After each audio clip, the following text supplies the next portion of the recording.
ninku baa kugu soo beegmay wuxuu ku oranayaa maxaa la ma nin igu yeedhid dadka qaar baa waxay u haystaan dumarka inayna taaban kareynin jirka kale haddii xitaa dhakhtarada kale dhinacii diinayaan han markay ka soo eegto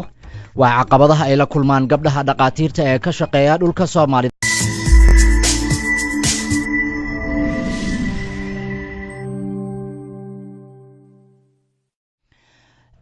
dumarka waxaa la sheegayaa in sanadahan dambe ay aad ugu soo badanayaan howlo ama shaqooyin badan oo aan horey loogu aqoon oo ka mid ah qaybaha caafimaadka gabadhan waa hooyo waana macalimad waxa ka dhigta jaamacad sidoo kalena waa dhakhtarad Dr. Maryam Cabdillaahi daahir waxay ka howlgashaa ama shaqadeeda ugu badan ee ka qabataa isbitaalka guud ee magaalada Hargeysa hasuudiha Nairobi ayay nagu soo booqatay waxay u warantay Cabdirasaaq Xaaji Catoosh cudurada guud ayaan bartay 2010 baan jaamacad ka qalin jabiyay ima dadka neerfaan daweeya oo isbitaalka Hargeysa meeqa sanad hadda dadka daweynaysay oo xanuunadan guud dadka dhakhtar ugu ahayd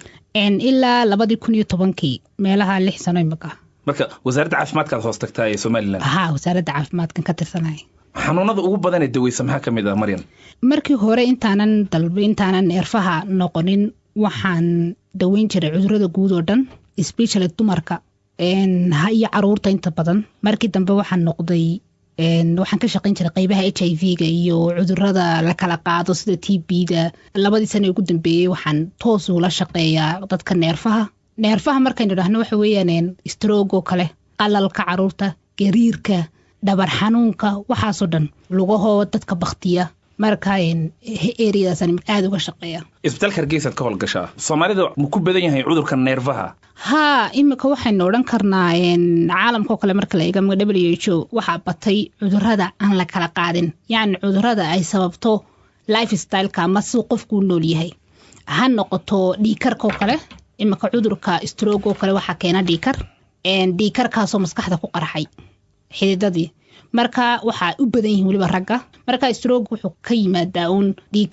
dhiigii qofkii ku kacay marka labadii kuwii la kala qaaday iyo kuwii la kala qaadanba Soomaaliya imaka dadka Soomaalida aad bay ugu badan yihiin Dr. Maryam gabar yar baa tahay muuqaal ahaan marka lagu arko siday ku arkaan ragga bukaanka ah ee aad daweyso ee isbitaalka kugu yimaada horta markii ugu horeysay anagu jaamacadda ka soo baxay dumar badan may ku jirin caafimaad waxay ku noqotay dadkii qof yar markii horena dadku qof weyn bay ka doonayeen qofka maxaa la yiraahdaa dhakhtarada ah ama qofka ninka dhakhtarka ah qof weyn baa loo maleeyaa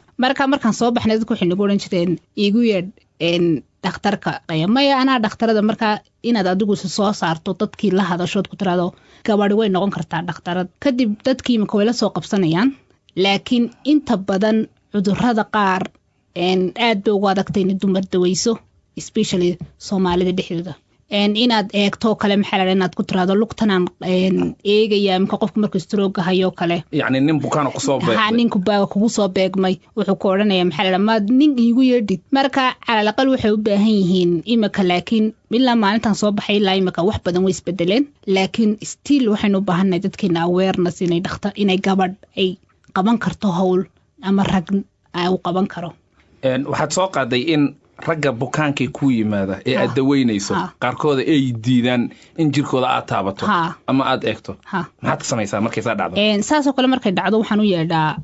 qof ila shaqeeya ama maxaa la yiraahdaa dhakhtar kale uu refer gareeyaan ku dhahda bal patientka because dadka qaar baa waxay u haystaan maxaa la yiraahdaa dumarka inayna taaban kareynin jirka kale haddii xitaa dhakhtarada kale dhinacii diinayaan han markay ka soo eegto marka qofkaasoo kale markaad qancin weydo waxaad ugu yeedhisaa dhakhtar kale aad baad u mahadsan tahay waa Maryam Cabdillaahi daahir oo ah gabar dhakhtarad ah oo isbitaalka Hargeysa ka howlgasha